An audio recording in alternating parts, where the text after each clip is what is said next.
The Widener family is the clearest example of both the extreme wealth and the tragic collapse of America's Gilded Age. For a short time, when people heard their name, they immediately thought of massive wealth built from the boom of American cities. This enterprise was started by Peter Errol Brown Widener, 1834 to 1915. He began as just a butcher, but rose to become one of the richest men in American history by taking over huge businesses in streetcars, steel, and tobacco. For 2 generations, the Wideners shaped much of America's urban infrastructure. The clearest example is the Philadelphia Traction Company, which held a monopoly on the city's transport. Their influence reached the highest levels of industry, partnering with big names like Andrew Carnegie of U.S. Steel and J.P. Morgan of the International Mercantile Marine, the company that owned the RMS Titanic. Their massive fortune was estimated at $23 to $25 billion in today's money when Peter died. This money funded legendary art collections, huge mansions like Lynnewood Hall, and major charitable projects including the Widener Library at Harvard. But unlike the long-lasting Rockefeller dynasty, the Wideners' time was defined by a terrible downfall. Their history is marked by ruthless robber baron tactics, corruption allegations, and most famously the Titanic disaster, which killed 2 of the family's heirs. This series of blows eventually caused their fortune to evaporate and their name to be almost forgotten. It's a harsh lesson about how quickly Gilded Age power could disappear. How war made him a millionaire. Unlike many Gilded Age dynasties born into privilege, the Widener story starts with Peter A.B. Widener, navigating the raw, competitive realities of his Philadelphia butcher shop. Peter Errol Brown Widener, born in 1834, was the embodiment of the Gilded Age paradox. A man of humble origins who, through a combination of relentless ambition, shrewd timing, and a flexible moral compass, clawed his way to almost unimaginable wealth. He was not born a baron, he became one, mastering the brutal alchemy that transformed the raw materials of urban growth, meat, transportation, steel, and political influence, into a personal empire. Peter Widener's childhood was defined by the working-class realities of antebellum Philadelphia. His family was not impoverished, but they were far removed from the city's established elite. He received a basic public school education, and like many ambitious young men of his era with limited prospects, sought his fortune in a trade. In 1857, at the age of 23, he opened his own butcher shop. This was a common path, a respectable if unglamorous profession. But Widener possessed an uncommon drive. He was not content merely to serve the local neighborhood. He saw the larger patterns, the flows of supply and demand that governed the burgeoning city. His first great opportunity arrived with the cataclysm of the American Civil War in 1861. War, then as now, was a ravenous engine of consumption, and the Union Army needed staggering quantities of food to sustain its massive mobilization. Specifically, it needed meat, preserved, portable, high-energy meat, primarily pork and beef. Peter Widener, with his butcher's knowledge and growing network of suppliers, saw his chance. He aggressively pursued and secured lucrative contracts to supply meat to the Union Army. This was not a simple matter of scaling up his existing shop. It required navigating a complex, often corrupt web of military procurement officers, political connections, and logistical challenges. Widener proved adept at all 3. Details from this period are murky, often obscured by the chaos of war and the self-serving narratives later constructed by Gilded Age tycoons. However, historical accounts and later analyses suggest that Widener was remarkably successful. He reportedly earned upwards of $50,000 a year during the war years from these contracts alone. In today's currency, that translates to well over $1 million annually. This wartime profiteering became the seed capital for his future empire. It also became the first stain on his reputation. Critics then and later would accuse men like Widener of being shoddy contractors, prioritizing profit over quality, and exploiting the national crisis for personal gain. While concrete evidence of specific malfeasance by Widener is scarce, the sheer scale of his wartime earnings compared to his humble pre-war status inevitably fueled suspicion. He had learned his first crucial lesson. Immense fortunes could be made by positioning oneself at the nexus of government spending and essential commodities. As the war ended in 1865, Widener did not return to the quiet life of a neighborhood butcher. He had tasted wealth and power, and he understood that the real opportunities lay not in selling goods directly, but in controlling the systems that moved goods and people. The post-war era saw the explosive growth of American cities, particularly Philadelphia. Fueled by industrialization and immigration, the city was sprawling outwards, creating an urgent need for new infrastructure, especially transportation. Widener, flush with his wartime profits, began looking for his next move. He briefly dabbled in real estate speculation, but his true focus shifted to the chaotic, burgeoning world of urban transit. In the 1860s and 1870s, Philadelphia, like most American cities, was served by a confusing patchwork of small independent horse-drawn streetcar lines. Each line typically served only a few blocks, required separate fares, and operated with little coordination. It was inefficient, inconvenient, and ripe for consolidation. Widener understood that controlling transportation meant controlling the lifeblood of the city. He also understood that securing the necessary franchises, the exclusive rights granted by the city government to operate on public streets, required political influence. So, Peter Widener entered politics. In the 1870s, he successfully ran for and served on the Philadelphia City Council. He also held the powerful position of city treasurer. This was not a career change driven by civic duty. It was a strategic business move. His time in municipal government gave him an intimate understanding of the city's power structures, the key political players, and crucially, the often corrupt process by which valuable franchises and contracts were awarded. Historical accounts from Pennsylvania archives and critical analyses of Philadelphia's Gilded Age politics paint a picture of rampant municipal corruption. City council seats, treasury positions, and mayoral offices were often seen as pathways to personal enrichment. Franchises for utilities, transportation, and construction were frequently granted not based on merit, but on bribes, kickbacks, and political favors. Critics labeled men like Widener robber barons precisely because they allegedly built their fortunes by exploiting this corrupt system, using political office to secure monopolies, and then charging the public exorbitant rates for essential services. While serving as city treasurer, Widener began making his first strategic investments in the horse car lines. He wasn't just buying stock, he was forging alliances. His most important partner was William Lukens Elkins.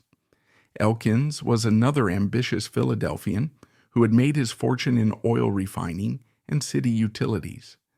The two men shared a vision: consolidate the fragmented streetcar lines into a single dominant entity. Their alliance was cemented by family ties when Widener's eldest surviving son, George Dunton Widener, married Elkins's daughter, Eleanor Elkins. This union created a powerful family compact that would dominate Philadelphia's transit and utilities for decades.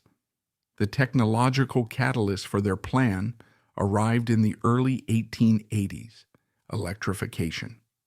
The jerky, slow, manure-fouling horse car was obsolete. The future was the electric streetcar or trolley. It was faster, cleaner, more efficient, and could carry far more passengers. But electrifying hundreds of miles of track and building power stations required immense capital and, critically, new city franchises. In 1883, Widener and Elkins made their move. They pooled their resources, leveraged their political connections, and formed the Philadelphia Traction Company. This was not just another streetcar company. It was envisioned from the start as a holding company, a vehicle designed to absorb its competitors through aggressive buyouts and mergers. The strategy was ruthless. Armed with capital and political backing, Philadelphia Traction began systematically acquiring the smaller horse car lines. They offered buyouts, engaged in price wars, and allegedly used their political influence to deny crucial franchise renewals to rivals. Within a few short years, the company had swallowed dozens of smaller operators. They then embarked on the massive, expensive project of electrifying the entire system. By the early 1890s, the Widener-Elkins syndicate had achieved near total monopoly over Philadelphia's surface transportation. Philadelphia Traction controlled hundreds of miles of track, reportedly over 600 miles at its peak, and operated a fleet of over 500 electric trolleys. They dictated fares, schedules, and routes. Their control was so absolute that critics claimed it was impossible to cross the city without paying tribute to the traction ring. Annual revenues reportedly soared to over $10 million in the 1890s, an astronomical sum for the era. This monopoly, while immensely profitable, generated significant public resentment. The company was accused of providing poor service, overcrowding cars, and most contentiously, raising fares.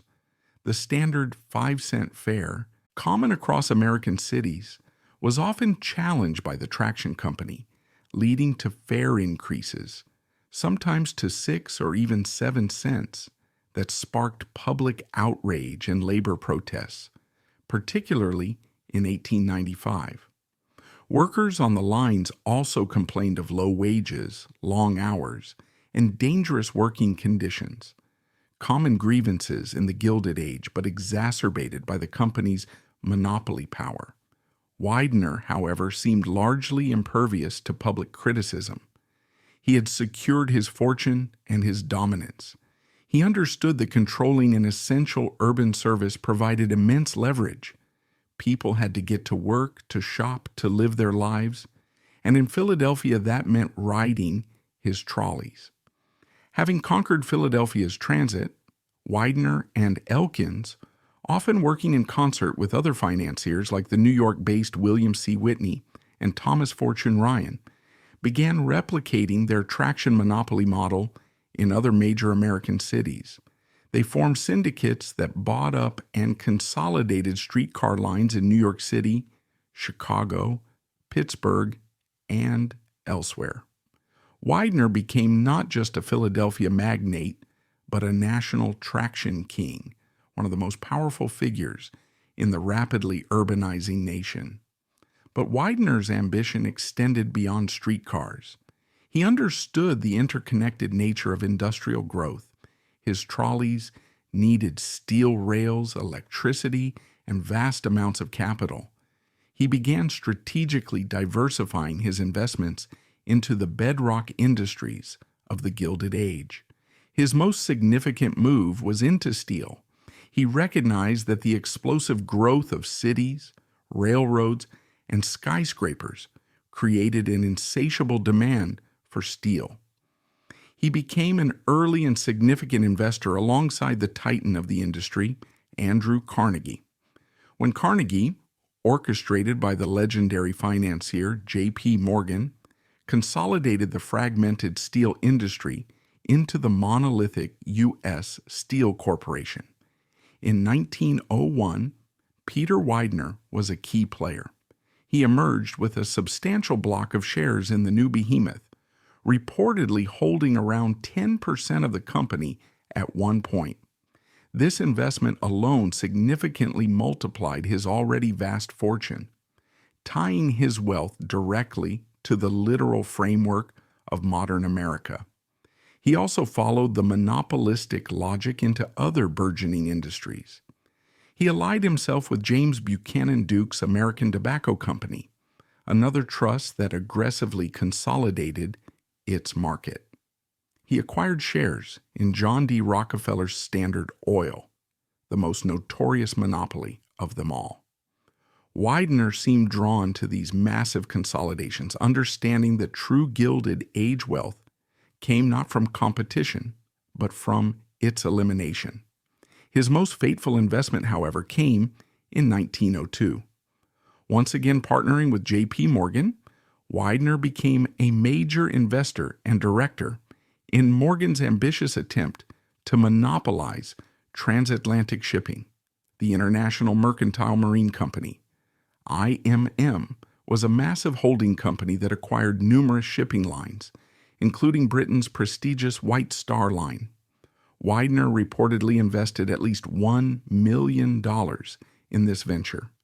Among the assets controlled by IMM through White Star was a new class of colossal ocean liners designed to dominate the lucrative North Atlantic route.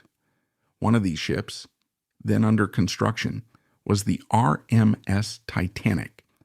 While building his industrial empire, Peter Widener simultaneously embarked on a parallel project, the construction of a social and cultural dynasty. Having achieved immense wealth, he sought the one thing money alone could not buy: respectability. Like many Gilded Age robber barons acutely aware of their often ruthless origins, Widener turned to art collecting and monumental architecture as a means of laundering his reputation and cementing his family's place among America's aristocracy. His transformation began in the 1880s, guided by the influential and notoriously expensive art dealer Joseph Duveen. Widener began amassing one of the most significant private art collections in American history. He focused primarily on European old masters, acquiring masterpieces by Rembrandt, Raphael, Van Dyck, Vermeer, Titian, and others. He spared no expense, reportedly spending over $5 million on art through Duveen alone. This was not just connoisseurship, it was a deliberate strategy. Owning these undisputed masterpieces conferred an instant cultural legitimacy, linking the former butcher to the great artistic traditions of European civilization. To house this growing collection and to physically manifest his imperial wealth, Widener commissioned the architect Horace Trumbauer to design a palace. Between 1897 and 1900, on a vast 300-acre estate in Elkins Park, just outside Philadelphia, Lynnewood Hall rose. It was and remains one of the largest private residences ever built in America. Designed in a grand neoclassical style, the 110-room mansion was Widener's answer to the great houses of European royalty, his personal Versailles. No expense was spared. The construction cost alone was estimated at $8 million, an almost unimaginable sum at the time. The interiors were lavish beyond comprehension, filled with marble, gold leaf, intricate plasterwork, and custom-made furnishings. The centerpiece was a vast 1,000-foot square art gallery, specifically designed to showcase Widener's collection under optimal museum-quality conditions. Lynnewood Hall was more than a home. It was a statement, a declaration that Peter Widener, the butcher's son, had arrived. But even these attempts at cultural refinement could not fully erase the controversial origins of his fortune. The construction of Lynnewood Hall itself generated criticism, with reports alleging the use of low-paid, non-union labor and exploitative working conditions. And the very source of the wealth that funded the art and the architecture, the streetcar monopoly, remained a source of public anger and political scrutiny. Widener, however, proved remarkably adept at navigating the changing political landscape. He understood the power of political influence, not just at the local level, but nationally. He became a major donor to the Republican Party, reportedly providing significant financial backing to President William McKinley's successful 1896 campaign. This high-level access provided a crucial shield. While the progressive era saw increasing public outcry against monopolistic trusts, culminating in the passage of the Sherman Antitrust Act in 1890, Widener largely managed to avoid the kind of direct federal assault that would eventually break up Standard Oil in 1911. His traction monopolies, while locally dominant, were perhaps seen as less threatening than Rockefeller's National Oil Empire. Furthermore, his diversification into steel, tobacco, and shipping spread his influence across multiple sectors, making him a less singular target. Local investigations into municipal corruption in Philadelphia, particularly around 1905, did scrutinize the granting of traction franchises, but Widener himself was never indicted. He had built his defenses well. His personal life remained intensely private after the death of his wife, Hannah Josephine Dunton, from cancer in 1896. They had 3 sons, Harry, who died young in 1874, and George and Joseph, who would become his heirs apparent. While rumors suggested Peter Widener later formed a private common-law marriage, he never remarried publicly, maintaining the image of the devoted patriarch. By the early 1910s, Peter A.B. Widener stood at the pinnacle of American society. He was fabulously wealthy, politically connected, and housed in a palace filled with masterpieces. His sons were integrated into the highest levels of finance and society. He had transformed himself from a Philadelphia butcher into a national titan, a peer of Carnegie, Morgan, and Rockefeller. He had built an empire seemingly impervious to challenge. But the very investments that symbolized his arrival, particularly his stake in the grandest, most luxurious ocean liner ever built, contained the seeds of a tragedy that would shatter his carefully constructed world and expose the profound vulnerability hidden beneath the Gilded Age facade. The man who choked a city. Peter Widener's transformation from a wartime meat contractor to a national traction king was not merely a matter of accumulating wealth.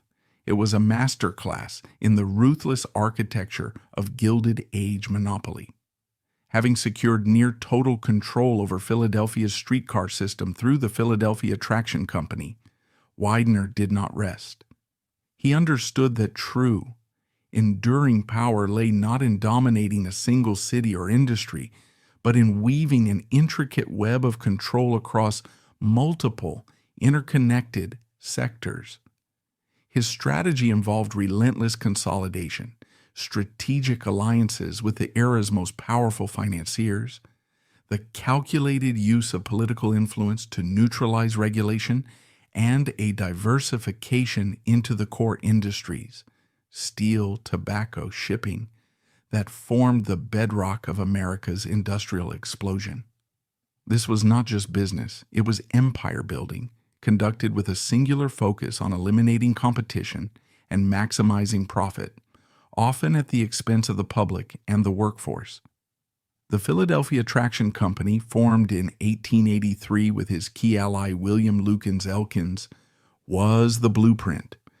Its success was built on a brutal but effective 3-pronged strategy: consolidation, electrification, and political capture. The consolidation phase was a relentless campaign of acquisition. Philadelphia, in the 1870s and early 1880s, was choked by literally dozens, perhaps over 100, small independent horse car lines. Each operated on limited routes, often just a few blocks long, requiring passengers to pay multiple fares for a single crosstown journey. Widener and Elkins saw this fragmentation not as a public service, but as an inefficiency ripe for exploitation. Armed with the capital Widener had amassed during the Civil War and Elkins's own fortune from oil and utilities, they began buying. Their methods were aggressive. They offered cash buyouts to smaller operators, often at prices that seemed generous, but were predicated on the future monopoly profits. When owners refused to sell, Philadelphia Traction allegedly deployed harder tactics.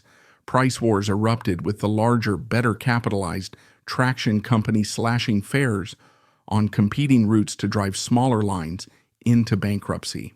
Simultaneously, Widener and Elkins allegedly leveraged their growing political influence within Philadelphia's notoriously corrupt city government. Competitors suddenly found their crucial franchise renewals delayed or denied. Necessary permits for track repairs or route extensions became inexplicably tangled in bureaucratic red tape. The message was clear: sell to the traction ring or be choked out of existence. One by one, the smaller lines fell. Companies like the Union Passenger Railway, the Hestonville, Mantua, and Fairmount Passenger Railroad, and dozens of others were absorbed into the growing Philadelphia Traction conglomerate. By the late 1880s, the consolidation phase was largely complete. Widener and Elkins controlled the vast majority of surface transit within the city limits. The next phase was electrification. The horse car was slow, inefficient, and produced mountains of polluting manure. The electric trolley, powered by overhead wires, drawing current from massive coal-fired power stations, was the future. It was faster, cleaner, could carry more passengers, and crucially, offered potentially higher profit margins. But electrification was enormously expensive. It required tearing up existing tracks, laying new, heavier rails, erecting thousands of poles and miles of overhead wires, and building enormous centralized power generation facilities. This capital-intensive phase was where Widener's access to finance became critical. His growing national reputation and his alliances with New York financiers like William C. Whitney and Thomas Fortune Ryan allowed Philadelphia Traction to raise the necessary millions. The city, influenced by Widener's political allies, readily granted the franchises needed for this massive infrastructure overhaul. Philadelphia was rapidly transformed into a city defined by the screech and spark of the electric trolley. The final piece was political capture. Widener's early involvement in Philadelphia politics, serving as city treasurer and on the city council, was not a temporary foray. It was the foundation of his business model. He understood that a transportation monopoly, reliant on public streets and government franchises, could only survive with the active complicity of the political machine. He became a master of this game. He cultivated relationships with key figures in Philadelphia's powerful Republican political organization. He became a major campaign donor. Critics alleged outright bribery and kickbacks were common, though proving such quid pro quo arrangements in the Gilded Age's murky political environment was notoriously difficult. What was undeniable was the result. Philadelphia Traction received extraordinarily favorable treatment from the city government. Franchises were granted with little public oversight. Fare increase requests were often rubber-stamped. Attempts by reformers to impose stricter regulations on service quality, safety, or labor practices were consistently blocked or watered down. The company operated with a degree of autonomy that enraged the public but ensured its profitability. The 1895 transit strike and subsequent public protests over fare hikes highlighted the deep public resentment, but ultimately did little to loosen the traction ring's grip. They had successfully insulated their monopoly from both political and popular challenge within the city. Having perfected this model in Philadelphia, Widener and his syndicate partners, Elkins, Whitney, and Ryan, became the traction kings of America. They exported their strategy nationwide. They targeted cities like New York, Chicago, Pittsburgh, and others where fragmented transit systems offered similar opportunities for consolidation and control. In New York City, they battled for control of the surface lines, eventually merging various companies into the Metropolitan Street Railway Company, creating a near monopoly south of Harlem. In Chicago, they were involved in the complex, often violent, struggles to consolidate the city's sprawling streetcar network under the banner of companies like the Chicago Union Traction Company. These ventures were incredibly lucrative but also deeply controversial, often involving spectacular financial manipulations, stock watering schemes, and battles with reformist mayors like Chicago's Carter Harrison Jr. or New York's Seth Low. Widener became a national symbol of the Traction Trust, one of the most powerful and publicly reviled figures of the Gilded Age. But Widener's ambitions transcended trolleys. He saw the bigger industrial picture. His streetcar empires consumed vast quantities of steel for rails and copper for electrical wire. They were powered by coal. They were financed by the great investment banks. He began to strategically place bets in these upstream and downstream industries, weaving his traction interests into the very fabric of American industrial capitalism. His most significant move was into steel. The late 19th century was the age of steel. Railroads crisscrossed the continent. Cities scraped the sky with new steel frame buildings, and bridges spanned rivers, all built on a foundation of steel. Widener recognized this fundamental demand. He became an early and substantial investor in the steel mills that were rising around Pittsburgh, most notably those controlled by Andrew Carnegie. He was not merely a passive investor, he was an insider. He cultivated relationships with Carnegie and, more importantly, with the man who would orchestrate the industry's ultimate consolidation, J.P. Morgan. When Morgan, in a legendary feat of financial engineering, bought out Carnegie and merged dozens of competing steel companies into the colossal U.S. Steel Corporation in 1901, Peter Widener was at the table. His exact role in the U.S. steel negotiations is debated by historians, but his influence and financial backing were significant. He emerged from the deal as one of the largest individual shareholders in the new behemoth, the world's first billion-dollar corporation. His stake, estimated at times to be around 10%, instantly catapulted him into a new stratosphere of wealth. His fortune was no longer just tied to the fares collected on city streets. It was now directly linked to the production of the fundamental building block of the modern American economy. This U.S. steel investment became a cornerstone of the Widener fortune, generating enormous dividends for decades. Widener applied the same logic of consolidation and insider access to other key industries. He recognized the addictive power and explosive growth potential of tobacco. He became a significant investor in James Buchanan Duke's American Tobacco Company, formed in 1890. This trust used ruthless tactics, similar to Widener's own in the traction industry, to absorb hundreds of competitors and achieve near total dominance over the cigarette and tobacco market.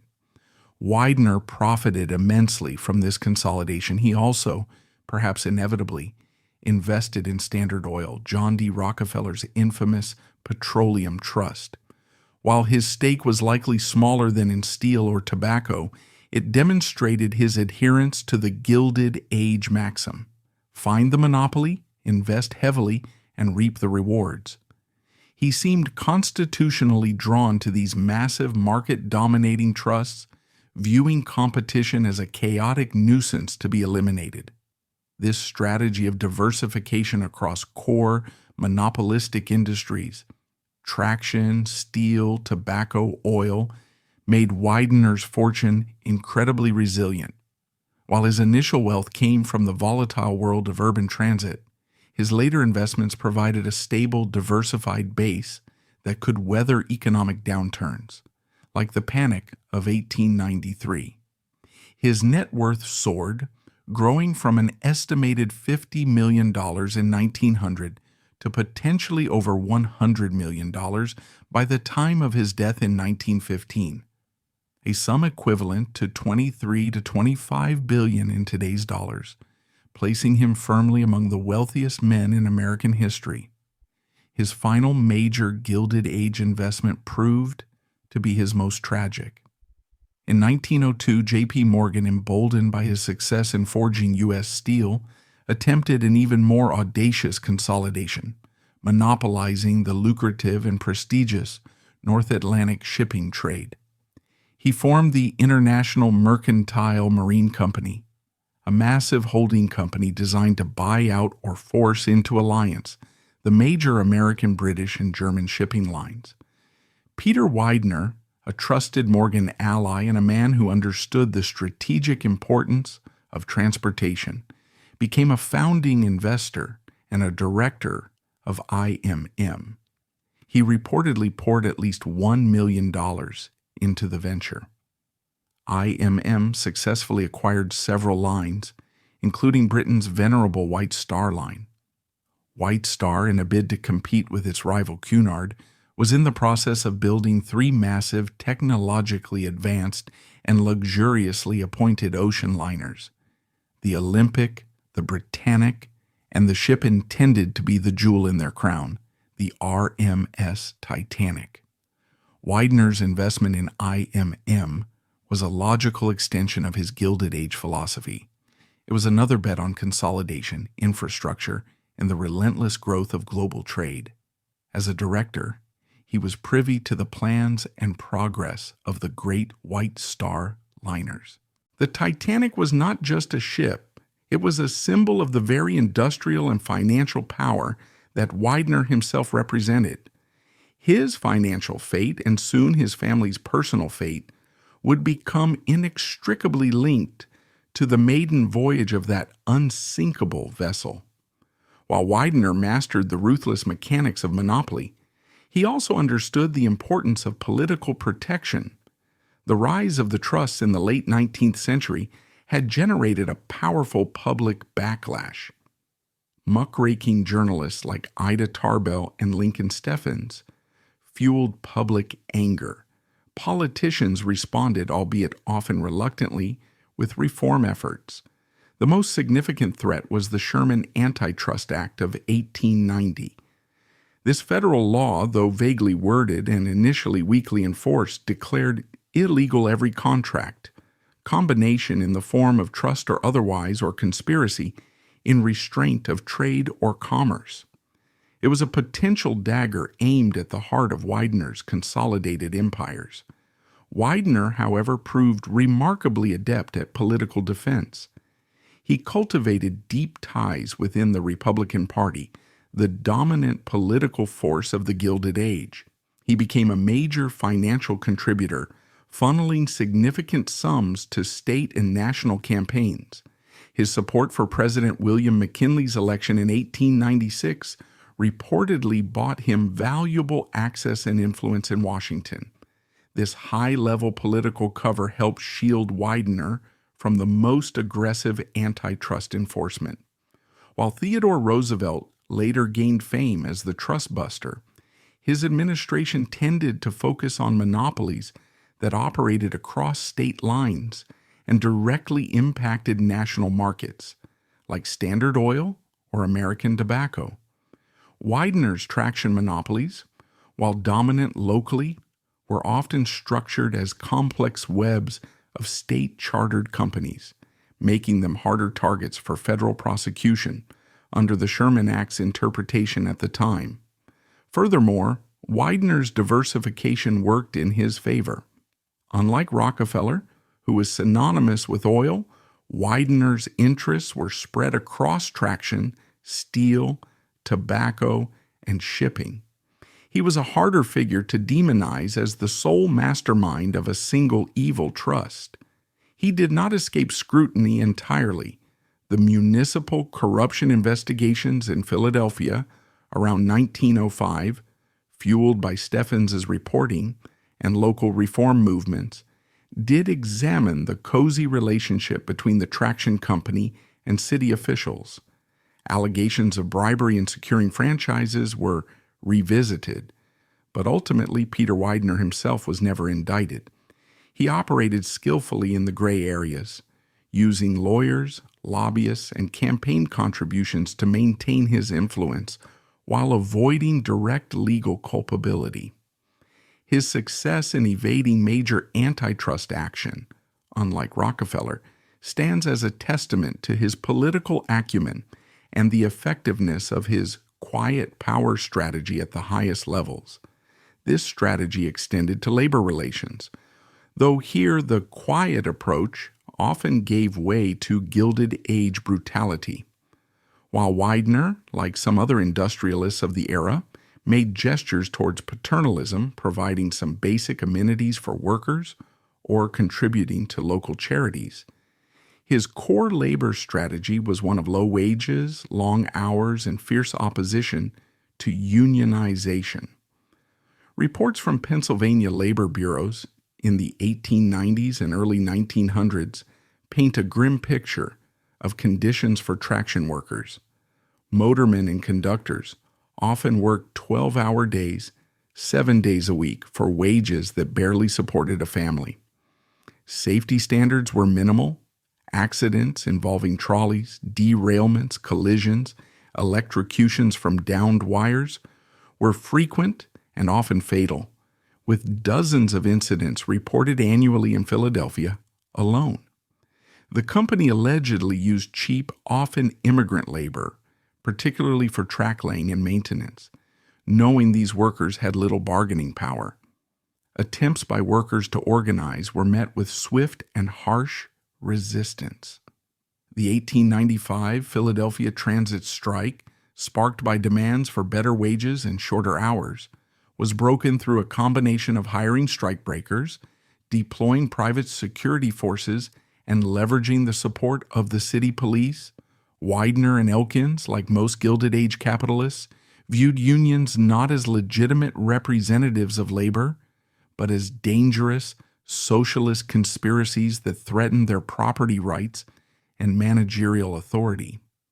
Their success in keeping their massive workforce largely non-unionized was another key factor in maintaining the profitability of their traction empire. By the early 1910s, Peter Widener had constructed an empire built on layers of control: horizontal control through the consolidation of competitors within industries like traction and tobacco, vertical control by investing in core suppliers like steel, financial control through alliances with J.P. Morgan and access to Wall Street capital, and political control through the careful cultivation of municipal and federal influence.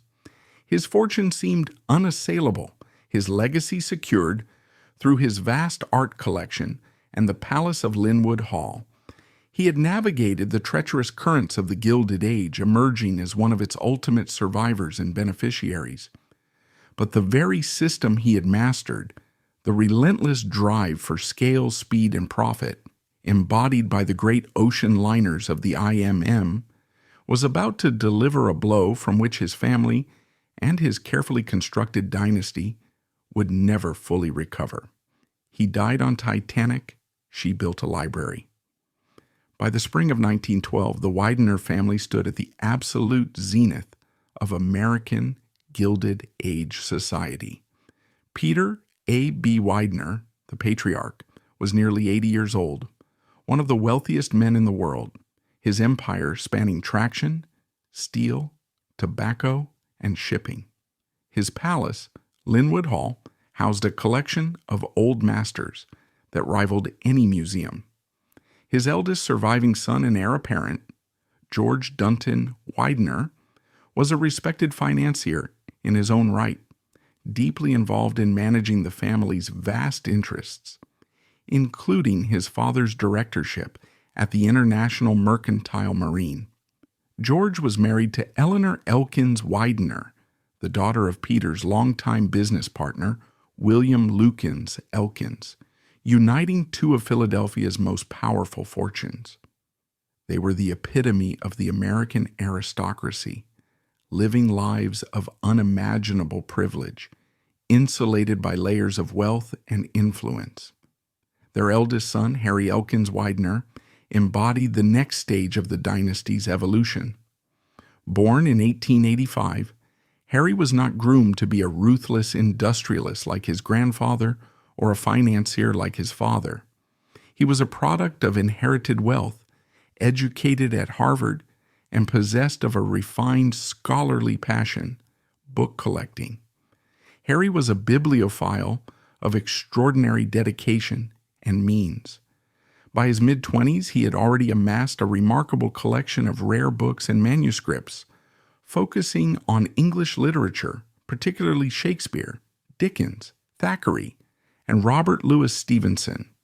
He traveled extensively, haunting the elite bookshops of London and Paris, pursuing rare first editions and unique association copies with the same single-minded focus his grandfather had applied to acquiring streetcar lines.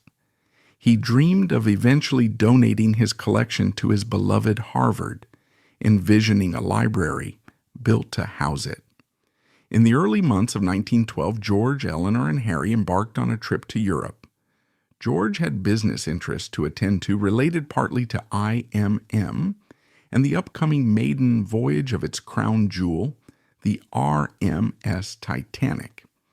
Eleanor, a prominent Philadelphia society hostess, intended to acquire furnishings and perhaps a trousseau for her daughter's upcoming wedding, and Harry naturally planned to scour Europe for additions to his library.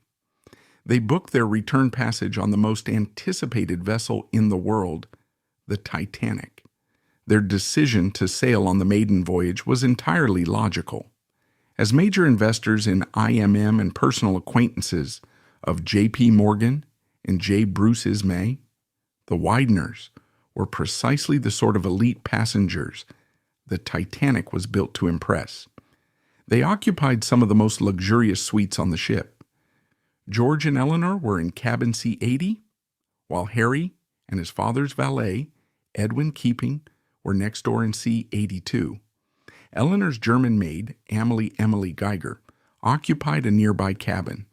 Their tickets, number 113503, represented the pinnacle of transatlantic travel. Life aboard the Titanic during its first few days at sea was a microcosm of the Gilded Age world the Wideners inhabited. They mingled with the other titans of industry and finance who populated the first-class decks: John Jacob Astor IV, Benjamin Guggenheim, Isidor Straus, and Charles M. Hayes.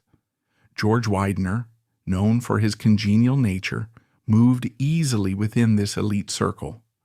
On the evening of Sunday, April 14th, George and Eleanor Widener hosted a lavish dinner party in the ship's opulent a la carte restaurant. It was intended to be the social highlight of the voyage, a gathering to honor the ship's commander, Captain Edward J. Smith. The guest list was a constellation of power: Captain Smith himself, Harry Widener, Major Archibald Butt, President Taft's military aide, Mr. and Mrs. John B. Thayer, and Mr. and Mrs. William E. Carter. The conversation reportedly flowed easily, touching on society gossip, business affairs, and the marvels of the great ship they were sailing on. Captain Smith, according to later accounts from survivors, seemed relaxed and confident, remarking on the smooth, uneventful crossing thus far. There was no premonition of doom. The dinner party broke up around 11 p.m. Just 40 minutes later, at 11:40 p.m., the Titanic struck the iceberg. The initial impact was, according to many survivors in first class, surprisingly subtle. Some described a slight shudder, a faint grinding noise, or a momentary pause in the engine's steady thrum. George, Eleanor, and Harry were likely preparing for bed or perhaps enjoying a final conversation. They were initially unconcerned. George reportedly assured Eleanor that nothing serious could possibly happen to a ship of this size and modern construction. This sense of complacency, this Gilded Age faith in technology and invincibility, permeated the first-class decks in the early minutes after the collision. But as the ship began to list noticeably to starboard, and as crew members began urgently but quietly rousing passengers, the reality began to dawn. The Wideners, along with their servants, dressed and made their way to the boat deck.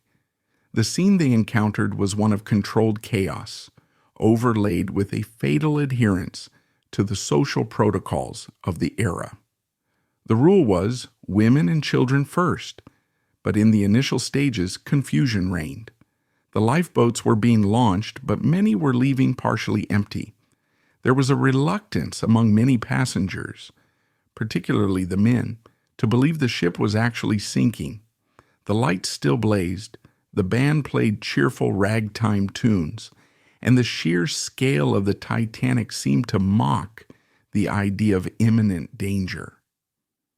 Accounts of the Wideners' final moments together are fragmented, pieced together primarily from Eleanor's later recollections, and the testimony of other survivors who saw them on deck. George Widener, true to the code of his class, focused on ensuring the safety of his wife. He escorted Eleanor and her maid, Emily Geiger, towards one of the lifeboats being loaded on the starboard side, likely Lifeboat 4. This boat was one of the last to leave the ship successfully. Around 1:55 a.m., less than half an hour before the final plunge. The separation was agonizing. According to some accounts, George told Eleanor he would get into a later boat. Harry, standing beside his father, appeared calm but resolute. He had reportedly helped several women into the boats. There was a moment, described by Eleanor, where Harry leaned down as her lifeboat was being lowered and spoke to her, though his exact words are lost to history. Some accounts suggest he mentioned his prized rare book, a 1598 edition of Francis Bacon's essays, which he had acquired in London and reportedly carried with him. As Lifeboat 4 descended towards the icy water, Eleanor watched her husband and son recede into the crowds on the tilting deck. It was the last time she would ever see them. George Dunton Widener and Harry Elkins Widener, along with George's valet Edwin Keeping, perished in the sinking. They joined the ranks of the Gilded Age elite claimed by the disaster: Astor, Guggenheim, Strauss, Thayer. Their deaths were not just a personal tragedy, they were a symbolic blow. The Titanic, the ultimate symbol of their era's technological hubris and social stratification, had claimed two of the heirs to one of its greatest fortunes. They died according to the rules of their world, men of privilege yielding their places to women, facing death with a stoicism expected of their class. But they died nonetheless, swallowed by the freezing Atlantic, along with over 1,500 other souls, most from the lower decks. Eleanor Widener and her maid survived the night in Lifeboat 4.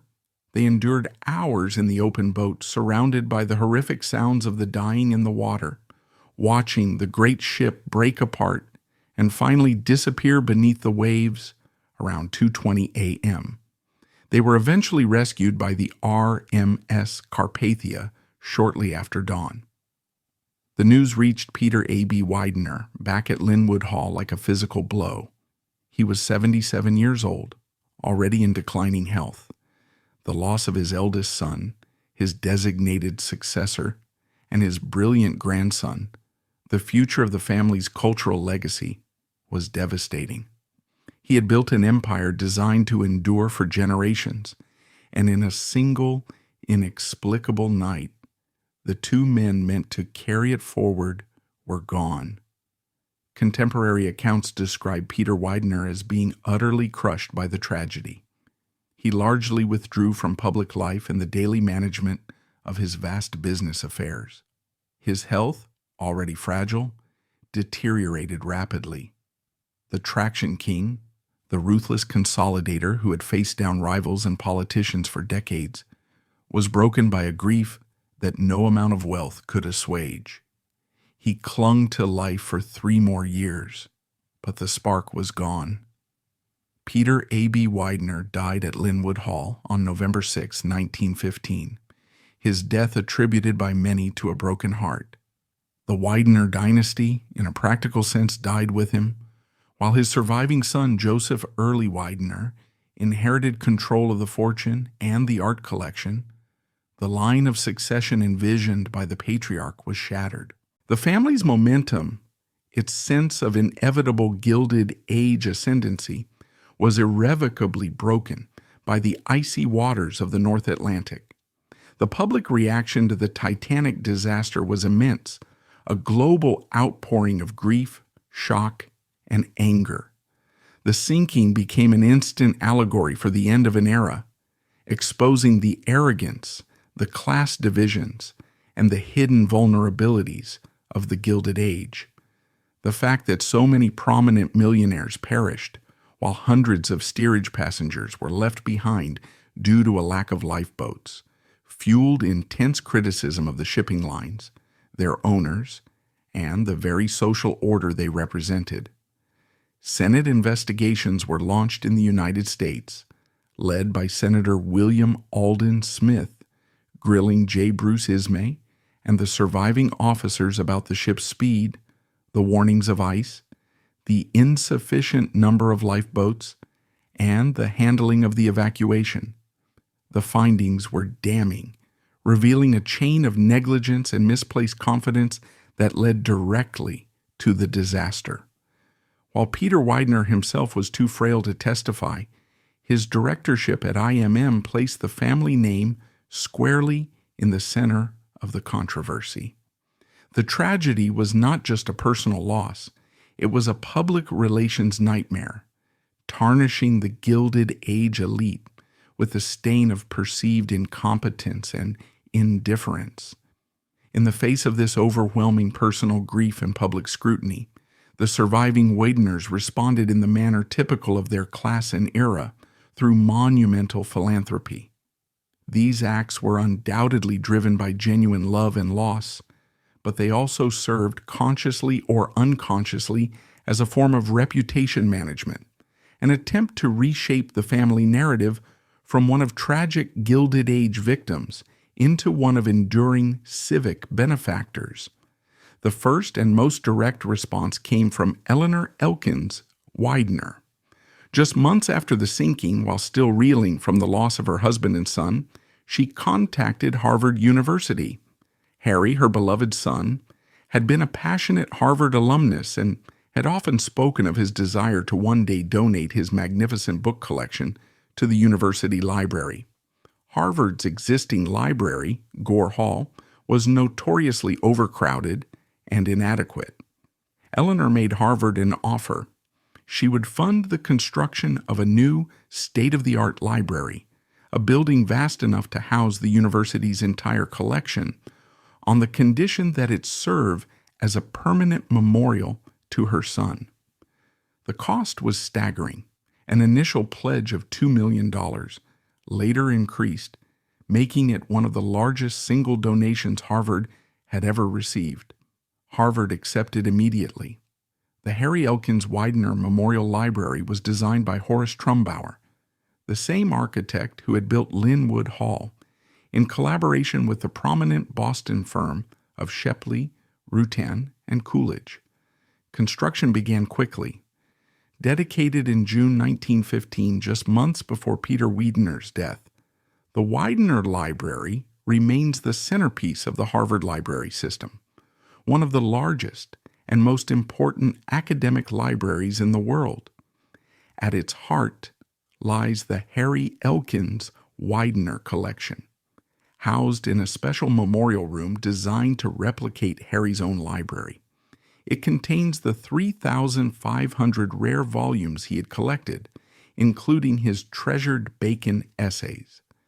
The terms of the gift were famously specific, reflecting both Eleanor's grief and perhaps a touch of Gilded Age eccentricity. They stipulated that the collection could never be moved, that no single brick of the building could ever be altered, and, most famously, that Harvard must teach every undergraduate student how to swim, a poignant, if perhaps apocryphal, tribute to her son, who could not. The Widener Library was a masterstroke of memorial philanthropy. It transformed Harry's tragic premature death into a lasting legacy of scholarship. It permanently linked the Widener name not with the disaster of the Titanic, but with the enduring prestige of Harvard University. It was an act of profound maternal love, but also an incredibly effective piece of public relations, cementing the family's place in the annals of American higher education. Eleanor herself moved forward. In 1915, the same year the library was dedicated, she remarried. Her second husband was Dr. Alexander Hamilton Rice, Jr., a wealthy physician, explorer, and geographer from a prominent Newport family. Eleanor embraced her new husband's adventurous life, accompanying him on arduous expeditions into the Amazon basin in South America during the 1910s and 1920s. She became a respected figure in exploration circles, funding much of Rice's research and contributing to geographical societies. She largely withdrew from Philadelphia society, spending her later years at her grand Newport mansion, Miramar, another Horace Trumbauer creation. With Peter Widener's death in 1915, the primary responsibility for managing the family fortune, and crucially, the enormous art collection, fell to his only surviving son, Joseph Early Widener. Joseph, unlike his brother George, was less interested in the gritty details of finance and industry. His passion, inherited from his father, was art and even more intensely thoroughbred horse racing. Joseph continued to build upon his father's art collection, adding significant works, particularly French Impressionist and Post-Impressionist paintings, reflecting his own more modern tastes. He maintained Lynnewood Hall as a private museum, occasionally opening its galleries to scholars and dignitaries. He also became a towering figure in the world of horse racing, establishing Erdenheim Farm near Philadelphia as a premier breeding and racing stable. His horses won numerous prestigious races, including the Kentucky Derby in 1933 with his colt Broker's Tip. But Joseph also recognized the changing tides. The Gilded Age was over, replaced by the Progressive era's income taxes, and later the economic devastation of the Great Depression. Maintaining a private palace like Lynnewood Hall, with its staggering upkeep costs, became increasingly untenable. The art collection, while a source of immense pride, was also a vast illiquid asset. Furthermore, the cultural landscape had shifted. The era of the private aristocratic art collection was giving way to the rise of public museums. Philanthropists like Andrew Mellon, Samuel Kress, and Chester Dale were making plans to donate their own vast collections to form a new national gallery in Washington, D.C. In 1942, amidst the patriotic fervor of World War II, Joseph Widener made his final defining philanthropic gesture. He donated the heart of the Widener art collection, over 2,000 works, including arguably the most important pieces gathered by his father, to the newly formed National Gallery of Art in Washington. The donation was transformative for the fledgling museum. It included masterpieces like Raphael's Small Cowper Madonna, Rembrandt's The Mill, Van Dyck's Marchesa, Elena Grimaldi Cataneo, and numerous other works by the greatest names in European art history. The value at the time was estimated at $19 million. Today its worth would be in the billions. It instantly established the National Gallery as one of the world's premier art institutions. Like Eleanor's gift to Harvard, Joseph's donation was a complex act. It was undoubtedly a gesture of immense public generosity, securing the Widener legacy in the nation's capital. It also provided significant tax advantages for the Widener estate, and, occurring during wartime, it was framed as a patriotic act, a transfer of European cultural treasures to the safety of American shores. It was the final grand act of Gilded Age philanthropy, a way for Joseph to both honor his father's collection and unburden the family from the immense cost of maintaining it privately. The Widener name also became attached to Widener University, located near Philadelphia. However, this connection is less direct than the Harvard Library or the National Gallery donation. The institution, originally founded as a military preparatory school, received significant financial support from the Widener family over many decades, particularly during the 1960s and 1970s. In recognition of this long-standing generosity, the school was renamed Widener College in 1972 and later Widener University. While a significant philanthropic act, it lacks the direct, poignant connection to the Titanic tragedy that defines the Harvard Library. Taken together, these major philanthropic acts, the Widener Library and the National Gallery donation, served to reshape the public memory of the Widener family. They overshadowed the controversial origins of Peter Widener's fortune in wartime profiteering and traction monopolies. They provided a narrative of cultural enrichment and civic virtue that counterbalanced the image of Gilded Age excess and the tragedy of the Titanic. Whether consciously intended as damage control or simply the natural evolution of a Gilded Age fortune-seeking legitimacy, the result was the same. The Widener name became permanently associated with some of America's greatest cultural and educational institutions, a legacy purchased in part by the immense and ultimately fragile fortune built by the butcher's son from Philadelphia. Everybody hated them. While Peter Widener and his family were building palaces, amassing masterpieces, and cementing their place atop American society, the ground beneath them was shifting. The very Gilded Age excesses that fueled their rise also generated a powerful nationwide backlash. The period roughly spanning from the 1890s to the 1920s became known as the Progressive Era, a time of intense social and political reform aimed squarely at the perceived evils of unchecked corporate power, municipal corruption, and stark economic inequality, the very forces Peter Widener had so skillfully mastered. His streetcar monopolies, his alliances with the great trusts, his vast ostentatious wealth, and the often brutal labor practices that underpinned his empire made him a prime target for the era's reformers, muckraking journalists, and increasingly militant labor movements. The Wideners' carefully constructed facade of respectability could not fully shield them from the rising tide of public anger and the demand for accountability. The most direct and persistent criticism leveled against Peter Widener concerned the very foundation of his fortune, the Philadelphia Traction Company, and the alleged municipal corruption that enabled its creation.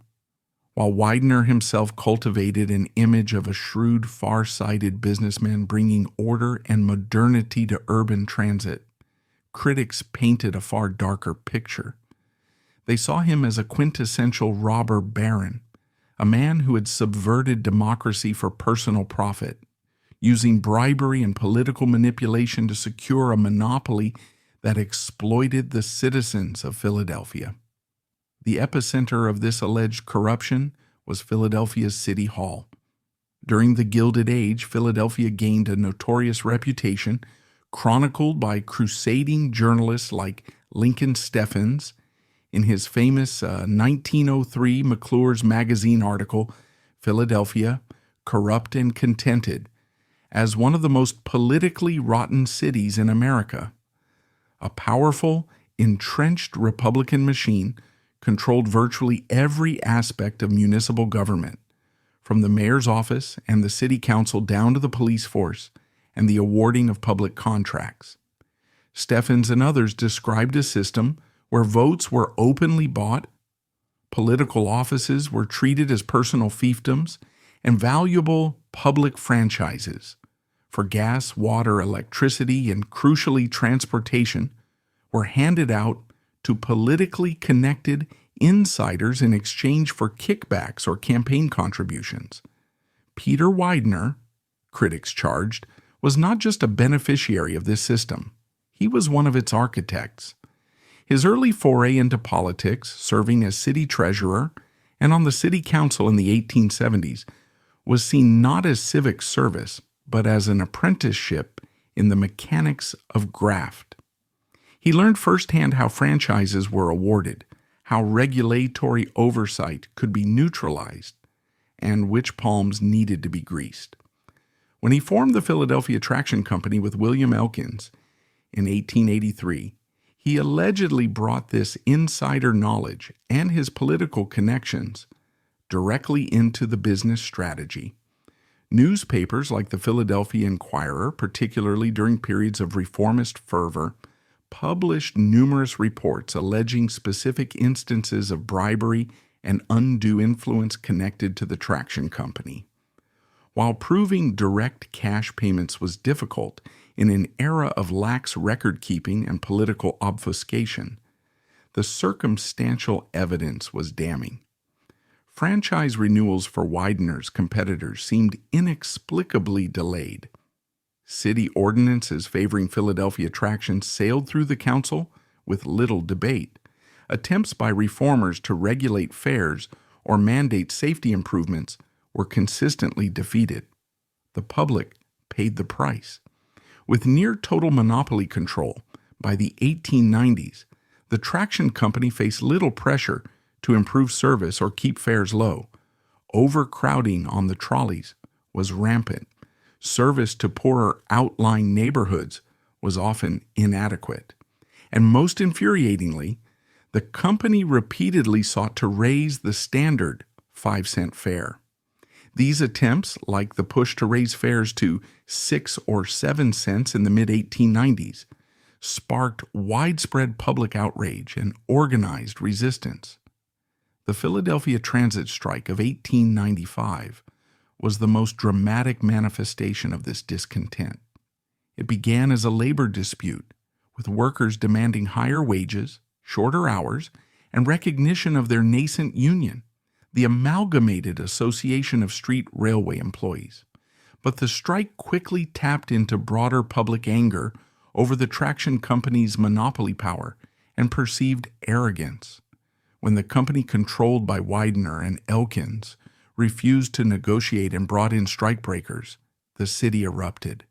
Trolley cars, operated by strikebreakers, were attacked, tracks were barricaded, and violent clashes broke out between strikers, their sympathizers, and the police, who were widely seen as protecting the company's interests.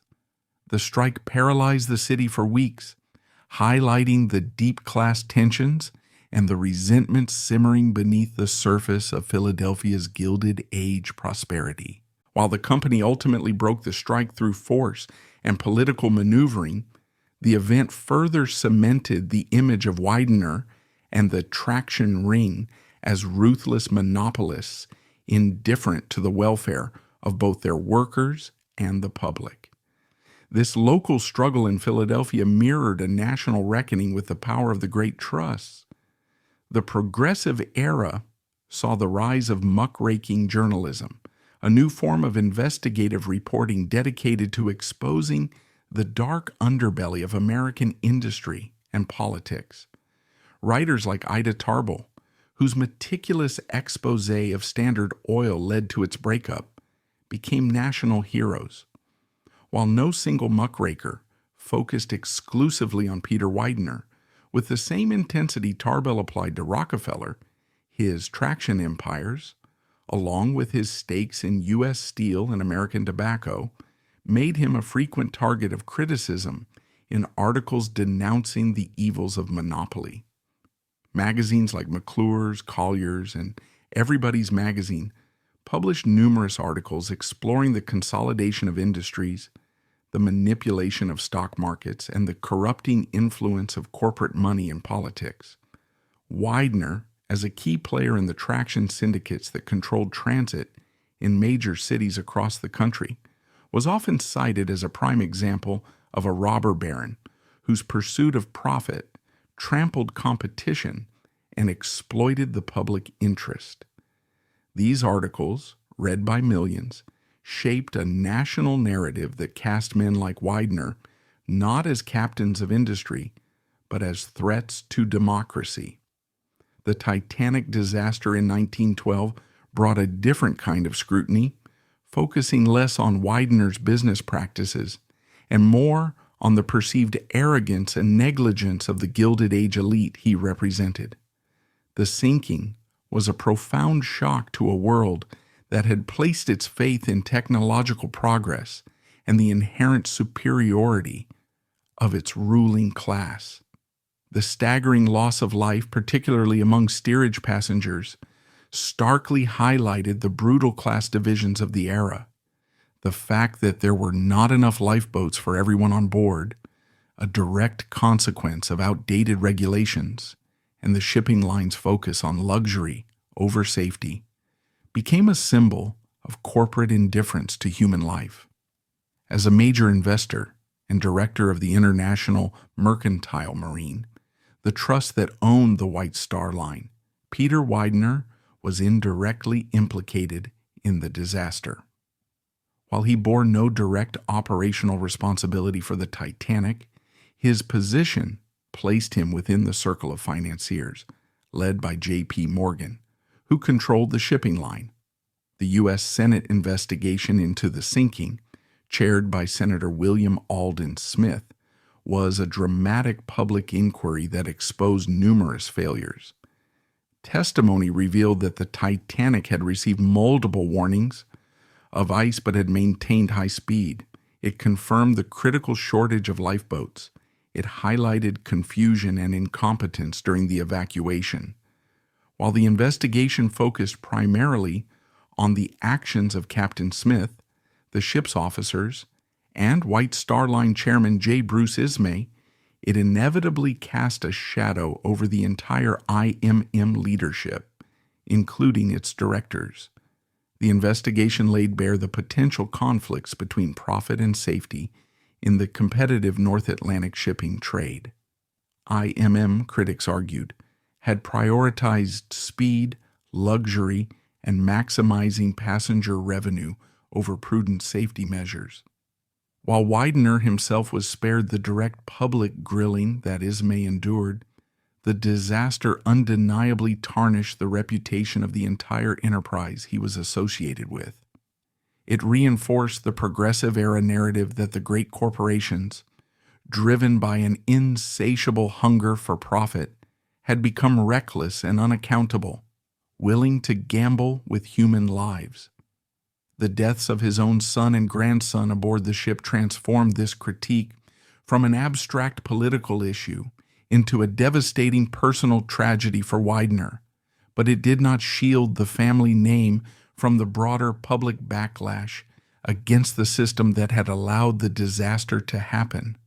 Beyond the specific scandals of traction monopolies and the Titanic, the Widener family also faced criticism for the perceived social abuses inherent in their Gilded Age lifestyle and business practices. The progressive era was a time of heightened awareness of social injustice, from the plight of immigrant workers to the ostentatious wastefulness of the super-rich. The labor practices associated with Widener's enterprises were a frequent target. The construction and operation of the vast streetcar networks relied heavily on low-wage, often immigrant labor.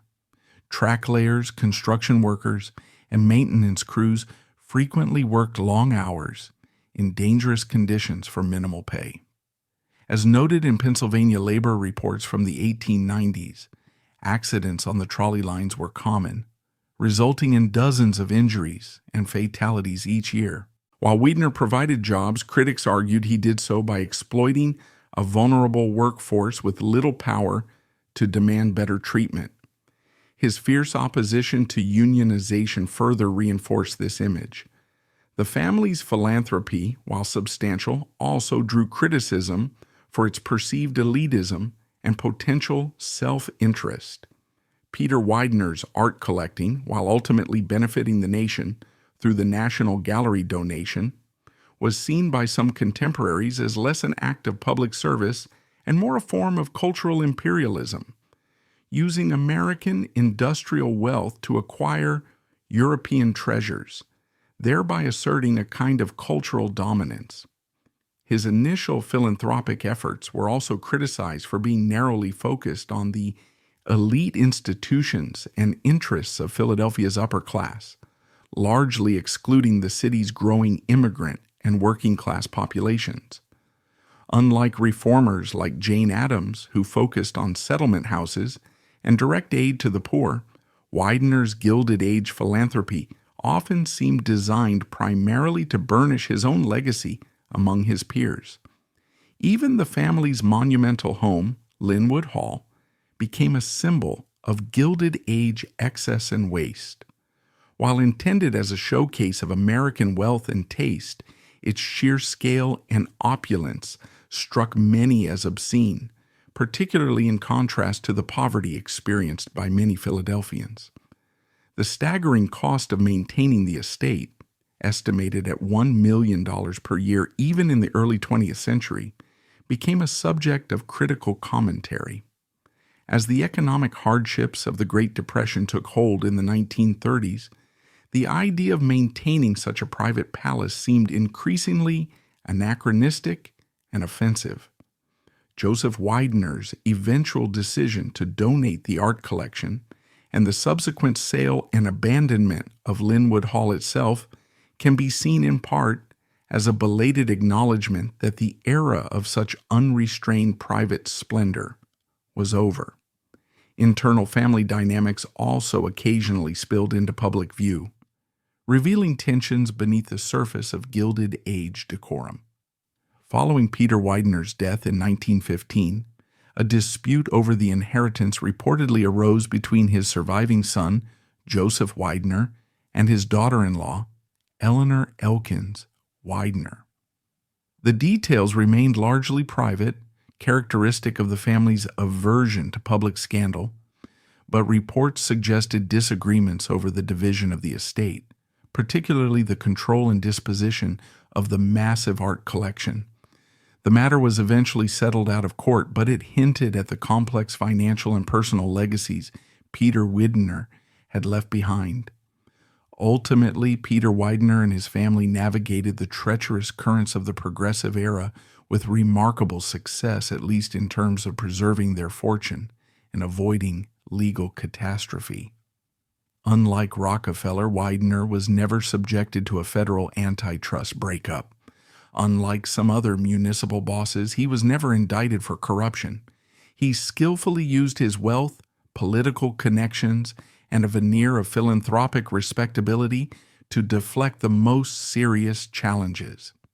However, the criticisms leveled against him during this era, the allegations of bribery, the exploitation of labor, the arrogance of monopoly power, the ostentatious display of wealth, stuck. They became part of the enduring image of the robber baron, a figure both admired for his ambition and reviled for his methods. The Progressive era backlash may not have destroyed the Widener empire during Peter's lifetime, but it fundamentally altered the public perception of great wealth and corporate power. The unquestioned deference of the Gilded Age was replaced by a new era of scrutiny and demands for reform. The Wideners, despite their palaces and masterpieces, could not remain entirely insulated from this shift. The Titanic tragedy, occurring at the height of the progressive movement, became a brutal public symbol of their era's failings, forever linking the family name not just to immense wealth, but to the profound human cost of unchecked ambition. The slow death of a dynasty. The sinking of the Titanic was more than just a devastating personal loss for the Widener family. It was an irreparable blow to the very structure and future of the dynasty Peter A.B. Widener had meticulously constructed. The deaths of George Dunton Widener, the designated heir, and his brilliant son Harry Elkins Widener, the potential cultural torchbearer, created a vacuum at the heart of the family that could never be filled. This rupture, combined with the changing economic tides of the 20th century and the inevitable dispersal of assets across subsequent generations, marked the beginning of the end for the Wideners as a cohesive, dominant force. The Gilded Age empire, built with such ruthless focus by the patriarch, began a slow, inexorable dissolution, leaving behind scattered fortunes, legendary philanthropic monuments, and the haunting shell of its greatest palace. The immediate dynastic crisis was stark. Peter Widener had envisioned a clear line of succession, from himself to George, and then presumably to George's sons, Harry and his younger brother George Dunton Widener Jr. The Titanic obliterated this plan. With George Sr. and Harry gone, the weight of the future fell unexpectedly onto two figures: Peter's only surviving son, Joseph Early Widener, and George's widow, Eleanor Elkins Widener. Joseph, born in 1871, was cut from a different cloth than his pragmatic father or his financier brother. His passions lay not in traction, monopolies, or steel mergers, but in the refined worlds of art collecting and, above all, thoroughbred horse racing. While capable in business, his heart was in the aesthetics of beauty and the thrill of the track. He inherited his father's love for old masters, but expanded the collection with his own eye, particularly towards French 18th century art and later Impressionists. He also transformed the family's Erdenheim farm into one of America's premier racing stables. This shift in focus from industrial creation to aristocratic pursuits was characteristic of second and third generation wealth in the Gilded Age. But in Joseph's case, it meant the family lacked a leader with Peter Widener's singular empire-building drive. Eleanor Elkins Widener, George's widow, emerged from the Titanic tragedy as a figure of immense wealth and social standing, but also profound grief. She controlled not only her substantial inheritance from her husband, but also her own significant fortune from the Elkins family. Her immediate focus became memorializing her lost son, culminating in the monumental gift of the Widener Library to Harvard in 1915. This act secured Harry's legacy, but also signaled Eleanor's turn towards philanthropy, and soon a life removed from the core Widener business operations. The first tremor of internal conflict reportedly occurred shortly after Peter Widener's death in 1915. While the patriarch's will clearly left the bulk of the estate and control of the art collection to Joseph, Eleanor, as the widow of the eldest son and a major heiress in her own right, allegedly raised disputes over the division of assets, particularly concerning pieces within the art collection. Details remained private, consistent with the family's aversion to public scandal, but reports suggested a tense negotiation was required to settle the inheritance between the surviving brother and his sister-in-law. The matter was resolved out of court, but it hinted at the complexities and potential rivalries inherent in managing such a vast, multi-generational fortune, especially after the direct line of succession had been broken. The dynastic problem extended to the next generation. George Sr. and Eleanor had 3 children, Harry, George Jr., and a daughter, Eleanor Widener Dixon. George Jr. served with distinction in World War I, but crucially for the patriarchal structure of Gilded Age dynasties, he had no sons of his own. He married Jessie Sloane in 1917, and they had 2 daughters. While accomplished in their own right, the absence of a male heir in this line meant the Widener name, as carried through the eldest son's branch, would effectively end with George Jr. The family's continuation, therefore, flowed primarily through 2 lines: Joseph Widener's branch and George Sr.'s daughter, Eleanor Widener Dixon. Eleanor Widener Dixon married Fitz Eugene Dixon Sr. in 1912, shortly after the Titanic disaster. Dixon Sr. came from a prominent Philadelphia family with its own wealth derived from street railways. This union kept a significant portion of the Widener fortune connected to Philadelphia's elite social and financial circles. Their son, Fitz Eugene Dixon Jr., became a prominent figure in Philadelphia, known less for industry and more for civic leadership and sports ownership. He owned stakes in the Philadelphia Phillies, the 76ers, the Flyers, and the Wings, embodying the shift from industrial creation to the more passive civic-oriented roles, often adopted by later generations of great wealth. He became a beloved local figure, but he was a sportsman and philanthropist, not an empire builder in the mold of his great-grandfather. Joseph Widener, meanwhile, had 2 children, Peter Errol Brown Widener II and Josephine Fifi Widener. Peter II served in World War I and later became involved in the family's horse racing operations, but he lacked his father's passion and his grandfather's drive. He gained some notoriety for his 1940 memoir, Without Drums, a book that served as a poignant, if somewhat self-pitying elegy for the vanishing world of Gilded Age splendor. The book lamented the decline of the great American palaces like Lynnewood Hall, burdened by taxes and changing social norms, portraying his generation as the inheritors of a magnificent but unsustainable past. "We are the dispossessed," he wrote, "living in the shadows of giants." Fifi Widener led the life of a prominent socialite, known for her involvement in the equestrian world and her multiple marriages, including one to the sportsman Axel Wichfeld.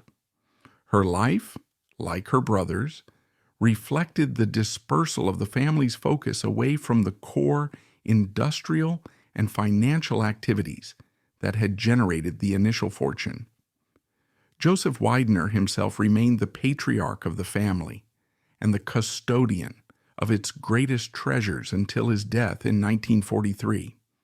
He oversaw the family's business interests, managed the art collection, and reigned as a king in the world of thoroughbred racing. His famed horse Brevity nearly won the Kentucky Derby, and his stable, which included 1934 Belmont Stakes winner Peace Chance, produced numerous champions. He maintained Lynnewood Hall in grand style through the 1920s, hosting royalty and dignitaries. But Joseph also presided over the beginning of the fortune's decline, accelerated by the Great Depression of 1929. While the Widener wealth was diversified, the stock market crash and the ensuing economic collapse took a heavy toll. Estimates suggest the family may have lost as much as 50% of its liquid assets. Key holdings, like their substantial shares in U.S. Steel, had to be sold off to cover losses and maintain liquidity. The vast income streams from traction monopolies also dwindled as the automobile began its inexorable rise, rendering the electric streetcar increasingly obsolete in the 1920s and 1930s. The Depression fundamentally altered the economics of maintaining a Gilded Age lifestyle. The introduction of federal income tax and estate taxes during the Progressive Era, taxes Peter A.B. Widener had likely fought tooth and nail against, made inheriting and preserving great fortunes far more challenging. The astronomical cost of running Lynnewood Hall, with its army of servants, its private power plant, its acres of manicured gardens, and its priceless art collection requiring constant security and conservation, became an unsustainable burden even for the Wideners. Joseph Widener began quietly selling off portions of the estate's land in the 1930s. After his death in 1943, his children faced a stark reality. The era of the American private palace was definitively over. Peter II and Fifi had neither the inclination nor perhaps the relative financial means to maintain Lynnewood Hall in the style to which it was accustomed. In 1948, Lynnewood Hall and its remaining contents were sold at auction. The palace that Peter Widener had built for $8 million just 50 years earlier fetched a mere $130,000. It was purchased by a fundamentalist Baptist seminary, led by Carl McIntyre, who saw the Gilded Age mansion as a symbol of worldly vanity to be repurposed for religious education. The seminary occupied the building for several decades but lacked the resources for its proper upkeep. They sold off many of the remaining interior fixtures and architectural elements. Eventually, the seminary also moved out, and Lynnewood Hall was abandoned. Today, Lynnewood Hall stands empty and decaying in Elkins Park, a haunting, colossal ruin. Its boarded-up windows and crumbling facade are a stark visual metaphor for the fate of the Widener dynasty itself. Once the largest and most opulent private home in Pennsylvania, a symbol of absolute Gilded Age power, it is now a forgotten relic, too vast and too expensive to restore, too historically significant to demolish. Its slow decay mirrors the dispersal and fading of the family name that built it. Eleanor Elkins Widener Rice, the Titanic survivor, lived a long and vastly different life after the tragedy. Her marriage to Alexander Hamilton Rice Jr. opened a new chapter focused on exploration and scientific philanthropy. She accompanied her husband on dangerous expeditions deep into the Amazon rainforest, navigating uncharted rivers and documenting indigenous cultures. She became a Fellow of the Royal Geographical Society in London, a rare honor for a woman at the time. She generously funded Rice's geographical research and the establishment of the Institute of Geographical Exploration at Harvard. Her Newport mansion, Miramar, became a center for this work, filled with maps, artifacts, and scholarly pursuits. She died in Paris in 1937, having transformed herself from a Philadelphia society queen into a respected patron of science and exploration, a life path unimaginable had George Widener survived the Titanic. The Widener legacy today is thus fragmented and largely institutional. The Widener Library at Harvard stands as a magnificent tribute to Harry Elkins Widener, though few students passing through its imposing gates likely know the tragic story behind its name. The Widener collection at the National Gallery of Art remains one of the museum's foundational pillars, showcasing the unparalleled taste of Peter A.B. Widener, yet the name itself may not resonate with the average museum goer. Widener University carries the family name, acknowledging their long-standing financial support, but the direct connection to the founding dynasty is primarily historical. The descendants, scattered through the Dixon line, and Joseph Widener's grandchildren and great-grandchildren are prominent in their respective communities but no longer command the national stage as a unified dynastic force. The vast industrial and financial empire built by Peter A.B. Widener, the traction companies, the steel holdings, the tobacco shares, was largely liquidated or dispersed long ago, rendered obsolete by technological change and diminished by taxes and time.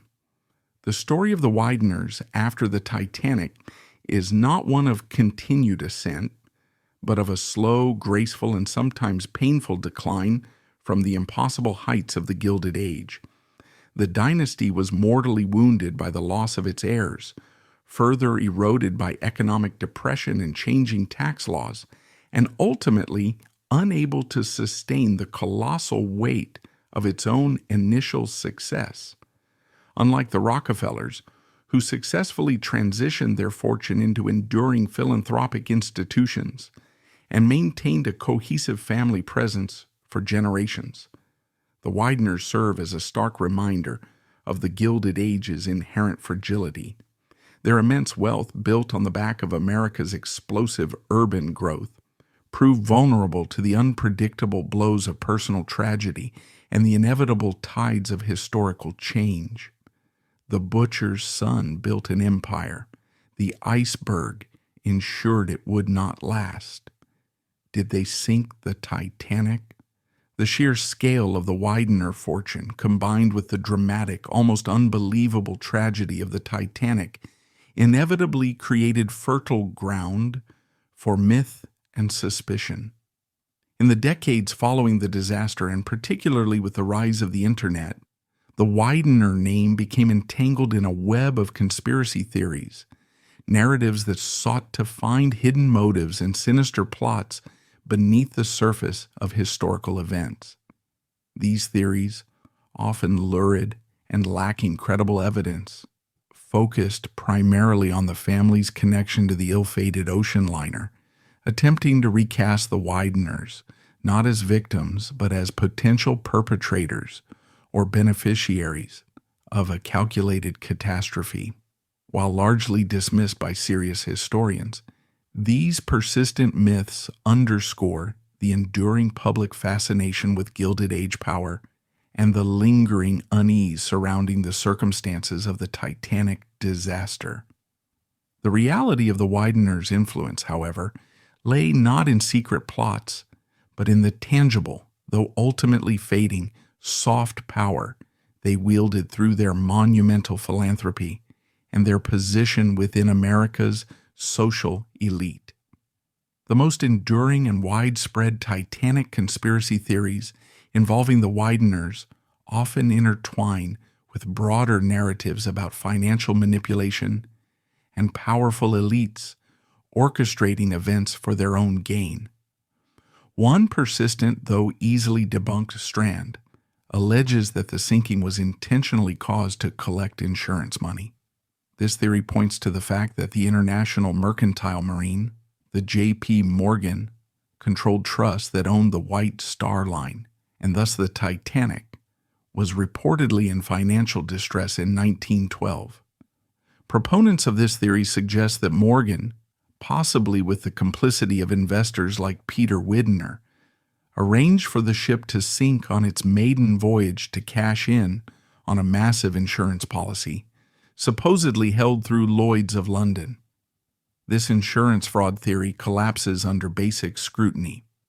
While IMM did face financial challenges, deliberately sinking the most advanced, expensive, and highly publicized ship in the world, an act that would guarantee catastrophic loss of life, trigger global outrage, and inevitably lead to intense investigations, would be an act of corporate suicide, not a viable financial strategy.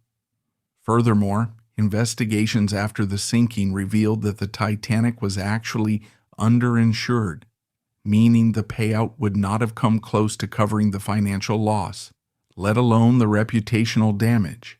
Historians like Walter Lord and Don Lynch have exhaustively documented the chain of events, the speed, the ice warnings, the flawed design, the insufficient lifeboats that led to the disaster, finding overwhelming evidence of negligence and hubris, but none of deliberate sabotage for insurance purposes.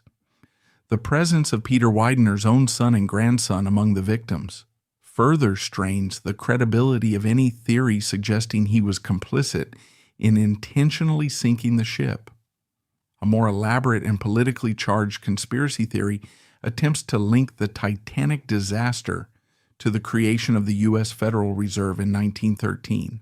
This narrative, popular in certain anti-government and fringe financial circles, alleges that the sinking was orchestrated by a cabal of international bankers, including J.P. Morgan, to eliminate prominent opponents of the planned central bank who happened to be booked on the voyage. According to this theory, figures like John Jacob Astor IV, Benjamin Guggenheim, and Isidor Straus, all immensely wealthy men who perished on the Titanic, were staunch opponents of the Federal Reserve Act. Morgan, the theory goes, lured them onto the unsinkable ship and then arranged for its demise, conveniently removing these powerful obstacles to his financial agenda. Peter Widener, as a close Morgan ally and IMM director, is sometimes implicated as being part of this supposed plot, or at least aware of it. The deaths of his own son and grandson are often explained away as either unintended collateral damage or a necessary sacrifice to maintain the conspiracy's secrecy. This theory, too, crumbles under historical examination. There is no credible evidence that Astor, Guggenheim, or Strauss were particularly active or influential opponents of the Federal Reserve concept in the years leading up to 1913. While they were powerful businessmen, their primary focus was on their own industries, not complex central banking legislation. Furthermore, the idea that J.P. Morgan, a man who operated at the highest levels of global finance, would resort to mass murder on the high seas to eliminate political opposition defies logic and lacks any supporting documentation. The creation of the Federal Reserve was a complex, multi-year political process involving intense debate and compromise among bankers, politicians, and academics. It was not decided by the convenient removal of 3 millionaires on a doomed ocean liner. The Widener family's tragic loss on the Titanic aligns perfectly with the known facts of the disaster. Recasting it as part of a sinister banking conspiracy requires ignoring overwhelming evidence in favor of unsubstantiated speculation, often found on fringe websites and internet forums. Beyond the Titanic, other, less dramatic conspiracy theories touched upon the Wideners' influence in other spheres. During the Gilded Age itself, Peter Widener's rapid accumulation of one of America's largest art collections generated suspicion among some contemporaries. Critics, particularly those wary of the nouveau riche industrialists invading the established cultural domains of old money, sometimes suggested that figures like Widener were not genuine connoisseurs, but were merely using European art acquisitions as a tool for social climbing or even cultural dominance. The theory articulated by some art historians and social critics of the 1920s was that these industrialists were plundering Europe's heritage to assert America's newfound global power and to launder their often controversial business reputations by associating themselves with the prestige of old masters.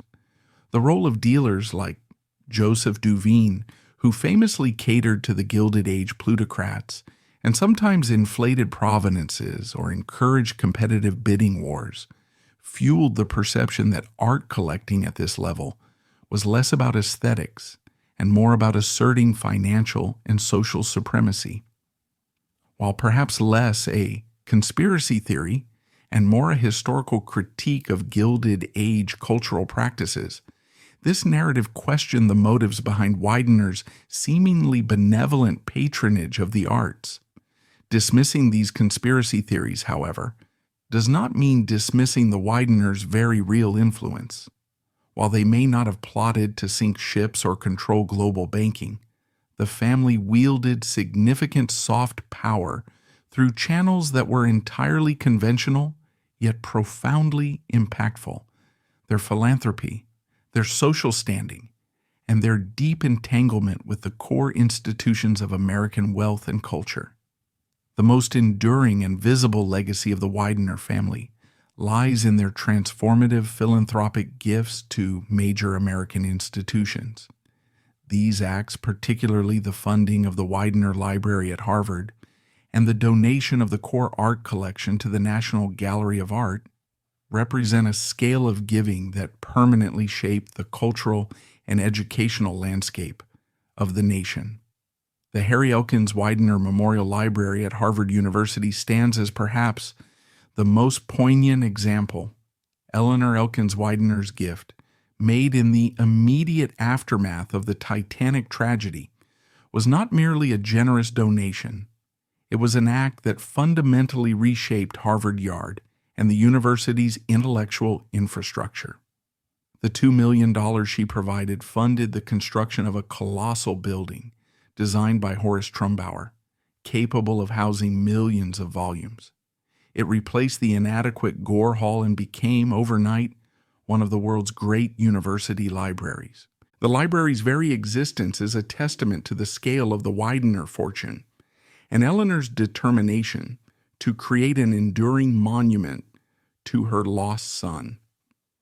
The specific conditions of the gift, the memorial room housing Harry's personal collection of 3,500 rare books, the stipulation against altering the building, the apocryphal swimming requirement, added layers of personal meaning and public fascination. This single act permanently linked the Widener name to the pinnacle of American higher education, associating it not with traction monopolies or sunken ships, but with learning, scholarship, and institutional prestige. Equally significant was Joseph Widener's donation of the family's art collection to the National Gallery of Art in Washington, D.C. in 1942. This gift, comprising over 2,000 works including undisputed masterpieces by Raphael, Rembrandt, Vermeer, Van Dyck, and many others, was one of the founding collections that instantly established the NGA as a world-class museum. The value of the donated works, estimated at $19 million then, translates to billions today. This act of immense generosity secured the Widener legacy within the nation's capital, placing their collection alongside those of Mellon, Kress, and Dale as pillars of America's public art heritage. It represented the culmination of Peter Widener's Gilded Age ambition to achieve cultural legitimacy, transforming his private passion into a permanent public treasure. While potentially motivated in part by tax considerations and the unsustainable cost of maintaining the collection privately, the donation's impact on the National Gallery and on public access to great art in America is undeniable. The family's long-standing support for the institution now known as Widener University represents a third, though perhaps more localized, strand of their philanthropic influence.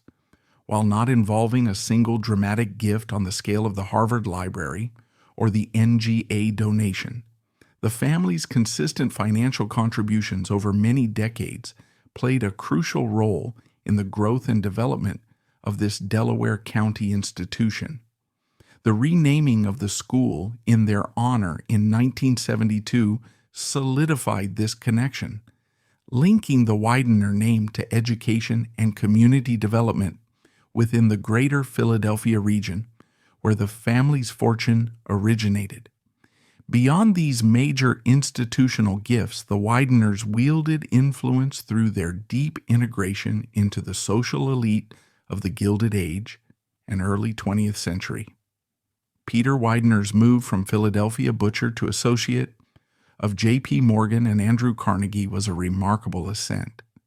His sons and grandchildren moved easily within the highest circles of American society, attending elite schools, joining exclusive clubs, marrying into other prominent families, and participating in the expensive hobbies that defined their class.